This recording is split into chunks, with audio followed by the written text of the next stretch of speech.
Hola, nosotros somos Maribeth Pinto, Bárbara Plata y mi persona Carla Amaya y somos estudiantes de la Escuela de Psicología de la Universidad Central de Venezuela, quienes les vamos a explicar en este video sobre la psicoeducación para familiares de pacientes con depresión. La psicoeducación es un aprendizaje experiencial acerca de sí mismo, del proceso o trastorno que se padece y la mejor forma de afrontar las consecuencias de dicho trastorno. Busca hacer partícipe al usuario de lo que se sabe científicamente sobre su problema. Se intenta que este conocimiento lo aplique a la mejora de su vida, de su desarrollo personal y de su núcleo familiar. Entre los objetivos de la psicoeducación se encuentra proporcionar a los participantes una información actualizada y comprensible, enseñar a los participantes a discriminar los síntomas de la enfermedad y los síntomas prodrómicos, a valorar la medicación. También se encuentra incrementar en los participantes la comprensión y habilidad de afrontamiento del estrés ambiental, crear una alianza entre usuarios, familiares y profesionales orientada a disminuir los resentimientos y culpas, a alcanzar metas a corto plazo y a establecer estrategias de afrontamiento en las crisis. Otros objetivos son identificar y potenciar recursos en los afectados y en sus familias para el desarrollo de actividades de la vida diaria, proporcionar a los participantes un ambiente de enseñanza y apoyo socioafectivo y por último, se encuentra ofrecer a pacientes y familiares esperanzas realistas basadas en los logros de la investigación.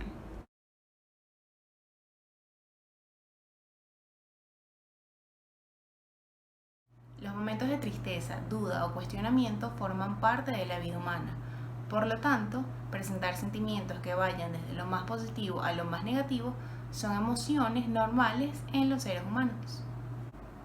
Cuando se trata de cambios en el estado de ánimo relacionados con la tristeza, hay que tener mucho cuidado para diferenciarlo de una depresión. En la depresión es necesario que exista un estado de ánimo disminuido por más de 2 semanas y esta disminución en el estado de ánimo debe ser de forma continua y además afectar algunas áreas del desenvolvimiento de la vida del paciente, como la imposibilidad de levantarse, de ir a trabajar o ir a un supermercado. ¿Cómo puedo ayudar a un amigo o familiar con depresión? Quizás uno de sus familiares o amigos padece depresión y aunque esta experiencia es sobre todo dolorosa para la persona que la sufre, también es difícil para usted por dos razones principales. La depresión, uno, es muy difícil de entender. A menudo genera incertidumbre y ansiedad en las personas del entorno que no la han padecido. Segundo, resulta difícil saber qué hacer, encontrar el lugar adecuado entre su familia y el psicólogo o médico. Sin embargo, usted tiene un papel esencial gracias al apoyo que le puede proporcionar a su familiar. ¿Cómo? Entender que la depresión es una enfermedad y aprender y conocer sus síntomas. Ayudar a consultar y seguir el tratamiento adecuado, apoyar, pero manteniendo cierta distancia, sin agobiar ni sobreproteger a su familiar, ayudar a expresar, si las hubiera, las ideas de suicidio, lo que facilitaría su prevención, pero sobre todo cuidándose usted también, para que su ayuda sea lo más eficaz posible. Existen diferentes mitos y creencias que indican que la depresión es un síntoma de debilidad, que la persona que lo tiene es un holgazán o que tiene falta de voluntad. Y todo esto, nada de esto es verdad. La depresión es una enfermedad tal como lo puede ser la diabetes o tener una úlcera en el estómago. Por lo tanto, la depresión necesita de un tratamiento y un diagnóstico. Además, su aparición no depende del paciente. Solo profesionales pueden diagnosticar si su ser querido o su amigo padece de depresión. Este diagnóstico se hace tomando en base ciertos criterios y evaluando la presencia de ciertos síntomas según cada paciente. Por lo tanto, este diagnóstico no se puede tomar a la ligera ni se puede realizar según la intuición de una persona. La depresión tiene repercusiones tanto para la persona que la padece y sus familiares y amigos, ya que una persona deprimida tiene cambios en cuanto a sus interacciones con los demás y su relación con los que le rodean.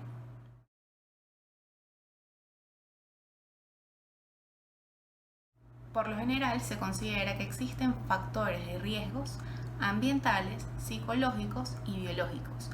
Algunos de ellos actúan antes de que se dé la depresión, por lo tanto se les denomina que son como los que preparan el terreno.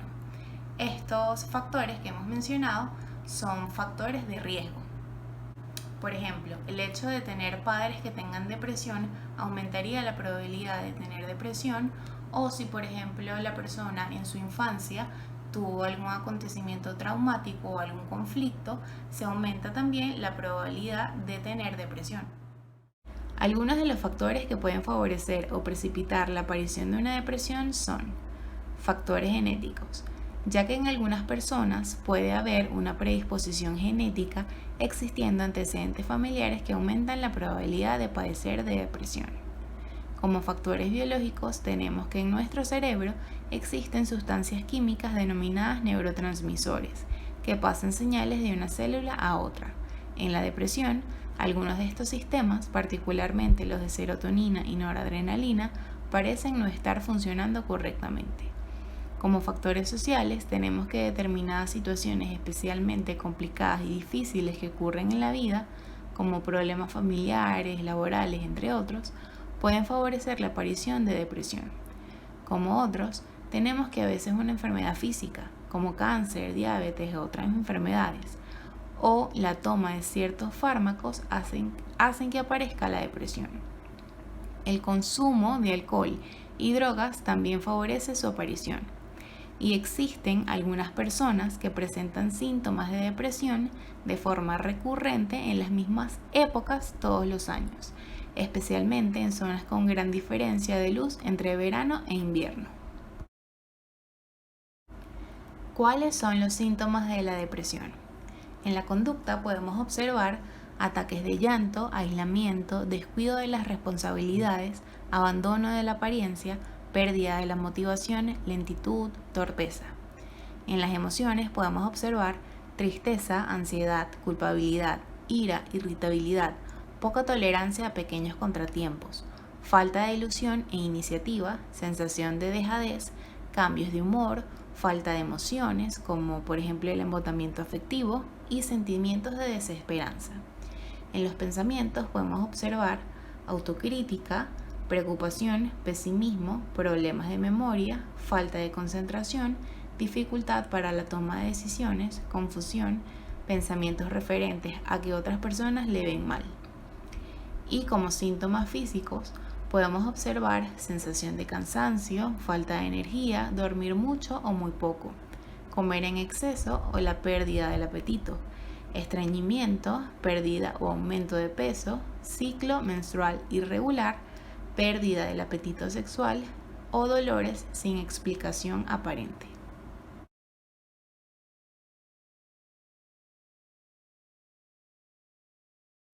Con respecto a la pregunta de que si se puede curar la depresión completamente o no, podemos decir que un episodio de depresión mayor puede durar días, semanas o incluso años. Sin embargo, su duración más probable es menos de 6 meses. Puede haber una cura total, es decir, una desaparición completa de los síntomas. Sin embargo, la probabilidad de recurrencia después de una recuperación total, es decir, que vuelvan a aparecer los síntomas, es bastante probable, es de un 50%, y este porcentaje aumenta más en pacientes en los que los síntomas no desaparecen completamente entre episodios. Sin embargo, estas personas, si mantienen tratamiento y se le tiene un seguimiento adecuado, es probable que la recurrencia no aparezca o esta probabilidad disminuya bastante. Cuando la depresión se instala en el tiempo. En algunos casos, la depresión dura varios años, que es lo que conocemos como depresión crónica. Si hay menos síntomas y estos son menos intensos, se le denomina distimia. Las personas que padecen distimia refieren que siempre o la mayor parte del tiempo están tristes. Los síntomas más frecuentes son una disminución del interés y el placer, causando malestar e interferencia en la vida cotidiana, sentimientos de rendir poco, impotencia, culpa o rumiaciones sobre el pasado, irritabilidad o enfados frecuentes. ¿Qué otras enfermedades pueden estar asociadas a la depresión? La depresión puede tener relación con otras enfermedades psicológicas o físicas, como por ejemplo los trastornos de ansiedad. En general, la existencia de un trastorno de ansiedad previo a la depresión o asociado a esta aumenta la gravedad de la misma y el riesgo de recaída. También está asociado a uso de sustancias o fármacos, alcohol, fármacos ansiolíticos o hipnóticos, o consumo de sustancias tóxicas como el cannabis, éxtasis, cocaína, etc. Las personas que padecen depresión pueden tener la tentación de abusar o consumir de estas sustancias para aliviar su ansiedad. También está asociada a enfermedad física grave o crónica. Estas pueden ser diabetes, cáncer o accidente vasculocerebral. Puede hacer más difícil la identificación y el tratamiento de la depresión. Los síntomas de la depresión pueden ser subestimados o atribuidos a la otra enfermedad. ¿Por qué buscar tratamiento para la depresión? Una de las razones es porque es una enfermedad tratable. A pesar de ser compleja, la voluntad para mejorar no es suficiente. Es necesario de tratamiento para que la persona pueda curarse. El tratamiento hace efecto y disminuye el sufrimiento en 80 o 90% de los casos. Es decir, que la persona va a conseguir una disminución casi total de los síntomas, va a poder volver a su vida normal, a su vida cotidiana, y en la mayoría de los casos es en poco tiempo. Como cualquier otra enfermedad médica, si se demora en buscar tratamiento, más se va a demorar la recuperación. Si se busca tratamiento rápido, es más probable que la depresión sea menos grave y que sea menos posible que se vuelva a repetir. Si se trata la depresión a tiempo o con éxito, es más probable que se disminuyan las consecuencias de esta enfermedad, como lo pueden ser las autolesiones o el suicidio. Si usted conoce bien a su familiar, puede identificar los síntomas y animarle a ir a consulta. Pasa que a veces las personas con depresión no se dan cuenta de lo que les está pasando por los síntomas de la depresión. O no le parece eficaz o no cree necesitar ir a consulta. El papel de los familiares en esta parte es fundamental, ya que puede ayudarlo a hacer una cita o incluso acompañarlo. Si la situación es muy grave y el paciente no se decide si ir a consulta o no, o el familiar no puede decidirlo, es necesario llamar a un médico a domicilio para que vea al paciente o incluso llamar a urgencias. Si se llega a este punto, es necesario que no se le oculte nada al médico, que se le digan todos los síntomas que presenta el paciente e incluso los que él quiere ocultar. Esto en caso de pacientes con riesgo de suicidio en general y pacientes en general. En ocasiones, la persona que sufre depresión tiene problemas para seguir el tratamiento. En este caso, es necesario que los familiares lo apoyen para que éste siga. Sin embargo, pueden haber efectos secundarios por el tratamiento. Si el paciente quiere dejarlo, es necesario que se consulte con un profesional. ¿Cómo tratar de forma eficaz a alguien que tiene depresión? Si se quiere dar apoyo a esta persona, es necesario darle su espacio, mantener distancia, que la persona no se sienta muy agobiada. Es importante también darle afecto, comprensión y mucha paciencia. También, aunque no lo parezca, las personas con depresión no son muy sensibles a los ofrecimientos de ayuda. Esto puede ser ayudas con las compras, con comida, con aseo personal. La persona se puede sentir infantilizada y se pueden aumentar los sentimientos de inutilidad que puede presentar. Otra forma de apoyar al paciente con depresión, además de darle afecto, comprensión y paciencia, es motivarlo a que realice actividades que le gustaban anteriormente o le haga placer, o que está interesado en ellas. Sin embargo, hay que tener cuidado, no hay que presionarlo mucho, que no se sienta o que lo haga en contra de su voluntad, ya que la persona con depresión suele sentirse fatigada muy rápido o la mayor parte del tiempo porque constantemente está luchando con los síntomas que aporta la depresión y el negativismo constante. Para motivar a la persona con depresión a que converse, es necesario tener una actitud abierta. Una escucha activa, tener paciencia hacia la persona de vueltas y vueltas en el mismo tema, que se siente deprimido. Hay que tener una actitud abierta y, muy importante, no invalidar sus sentimientos. Eso sí, mostrarle la realidad y brindarle esperanza. En ocasiones se cree que un cambio radical de vida, trabajo o incluso unas vacaciones a un sitio lejano es algo que va a ayudar a la depresión o la va a curar. Sin embargo, esto no es adecuado, Esto lo que hace es retrasar el tratamiento o incluso empeorar los síntomas, ya que la persona pierde esos referentes habituales que tiene en su vida cotidiana. También es importante de que si hay niños o adolescentes conviviendo con la persona con depresión, es importante explicarles qué es lo que está ocurriendo. Los jóvenes suelen tener una imaginación muy grande y pueden pensar que lo que está ocurriendo es una cosa mucho más grave de lo que en realidad es. Por tanto, hay que buscar tiempo para explicarle qué es lo que está ocurriendo en un lenguaje adecuado para su edad y para que estén informados. Cuando la persona con depresión empiece a sentirse mejor, es importante dejar que retome el hilo de su vida o el curso en que llevaba su vida anteriormente. Hay que darle espacio. Esto puede durar varios meses antes de que la persona se vuelva a sentir cómoda en su entorno laboral, familiar y social. Es importante recordarle que con tratamiento y tiempo la depresión se cura. Ayudando a expresar las ideas de suicidio. Los pensamientos suicidas son frecuentes en la depresión, pues también son uno de los síntomas de esta enfermedad. Alrededor del 7% de las personas afectadas por depresión mueren por suicidio. Es por ello que el riesgo de suicidio es algo que no debe subestimarse. Por lo tanto, hay que prestar mucha atención a las señales que emita la persona al respecto. Los signos de riesgo de suicidio no siempre son fáciles de detectar.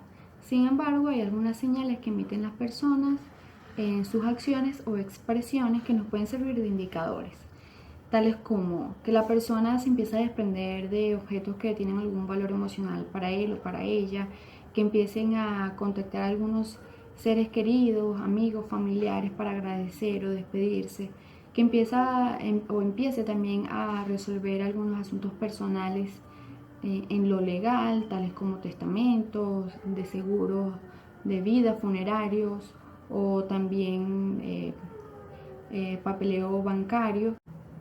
La mejor manera de identificar si la persona ha tenido pensamientos suicidas es preguntarle o es identificar qué es lo que le hace sufrir. Puede que la persona le diga que le hace sufrir el sentirse cansado, el no poder dormir, el ser incapaz de amar a su familia, entre otros. Entonces, usted le podría hacer una serie de preguntas directas y concretas. Por ejemplo, una de ellas es, bueno, cuando tú tienes estos pensamientos de que ya no aguantas más el sufrimiento, ¿has pensado alguna vez en el suicidio? Si la persona te dice que sí, es importante hacer una pregunta más concreta, como por ejemplo, ¿has pensado cómo hacerlo? Si dice que sí, también le puedes preguntar, ¿has pensado dónde hacerlo? Y si la persona le vuelve a decir que sí, sería bueno preguntarle también si ha pensado en qué momento o cuándo sería el momento en la que la persona podría atentar con su vida, se podría suicidar. Esto nos va a dar una valoración mucho más global, mucho más precisa acerca de las verdaderas intenciones de la persona ante el suicidio. El autocuidado es importante para prestar apoyo al allegado afectado. La depresión es una enfermedad que a veces tarda en identificarse y cuyo tratamiento requiere tiempo. A lo largo de este periodo, usted tendrá que compartir el sufrimiento de la persona afectada y encontrar la fuerza para ofrecerle todo su apoyo y cariño. Es por ello que es esencial evitar el desgaste y el desaliento. Le voy a proporcionar algunos consejos que pueden ayudarle a mantenerse en condiciones de ayudar y hacerlo de forma eficaz. Puede que en algunas oportunidades usted se sienta culpable cuando un ser querido sufre de depresión. Cabe destacar que aquí no existe un culpable. Nadie debe sentirse la causa de la depresión ni debe culparse a la persona deprimida. Recuerde que se trata de una enfermedad cuyo origen puede ser una mezcla de múltiples factores como biológicos, psicológicos y ambientales. Por otro lado, puede que nos sintamos en algunas oportunidades impotentes ante el manejo de la enfermedad. En estos casos, recuerde que usted no está solo. Hay expertos que están ahí para ayudarle. Puede confiar en ellos, tanto psiquiatras como terapeutas. Ante estas situaciones de crisis con su allegado que sufre de depresión, usted puede tender a aislarse de los demás. Encerrarse en una burbuja con la persona deprimida no es una solución ni para él ni para usted. Es importante que dedique un tiempo para sí mismo, es decir, realizar algunas actividades que le sean placenteras, como correr, leer un libro, ver películas, ir al cine, salir, hacer otras actividades que a usted le guste. Es también esencial tener en cuenta su propio sufrimiento, que usted pueda hablar con otras personas sobre lo que siente. Si en algún momento usted se siente desbordado, no dude en acudir a su psiquiatra o terapeuta de confianza de tal forma que usted pueda drenar y él lo puede orientar acerca de cómo llevar sus emociones en este momento. ¿Qué métodos disponibles están para tratar la depresión? Hay varios métodos disponibles. Esto va a depender de las preferencias del profesional y del paciente. El profesional va a tomar en consideración la causa de la depresión de la persona, es decir, si es una causa más endógena, donde los factores que intervienen son más biológicos, o si es tal vez una depresión reactiva, donde es producto de alguna situación o experiencia que haya vivido la persona, como por ejemplo la muerte de algún familiar. El profesional también va a tomar en consideración el historial clínico de la persona, si los antecedentes familiares, si hay presencia o no de depresión o algún otro tipo de trastorno. También va a tomar en cuenta la salud física en general del paciente, así como otros. Entonces hay tres tipos de tratamientos que se suelen emplear. El primero es el tratamiento farmacológico. Hay una amplia gama de medicamentos que se pueden emplear para tratar la depresión. Sin embargo, cabe destacar que este debe ser prescrito únicamente por un médico, en este caso psiquiatra. Él es la única persona competente como para recetar algún medicamento, pues él es el que conoce al respecto. Por otro lado, tenemos la psicoterapia, en la que el terapeuta, en este caso, va a utilizar algunas técnicas o estrategias psicológicas para modificar algunos hábitos conductuales de la persona o para instaurar algunos repertorios que la persona no tenga, como también para modificar aquellos pensamientos que tal vez puedan ser disfuncionales. Y por último tenemos otro tratamiento que es el tratamiento combinado, es decir, es gozar de los beneficios del tratamiento farmacológico y del tratamiento psicológico. Este en realidad es uno de los más usados. Una de las técnicas de la psicoterapia es la reestructuración cognitiva. Esta parte del hecho de que las personas con depresión tienen pensamientos disfuncionales. Entre ellos, tienen opiniones negativas de sí mismos, del mundo y del futuro. También tienden a responder a su ambiente de una manera rígida y negativa y desde una perspectiva lógica. Interpretan nuevas experiencias de forma inexacta. Entonces, esta terapia, la reestructuración cognitiva, busca ayudar al paciente a identificar esos pensamientos que son distorsionados y modificarlos por pensamientos más adaptativos. Otras de las terapias a emplear con personas depresivas es la terapia en resolución de problemas.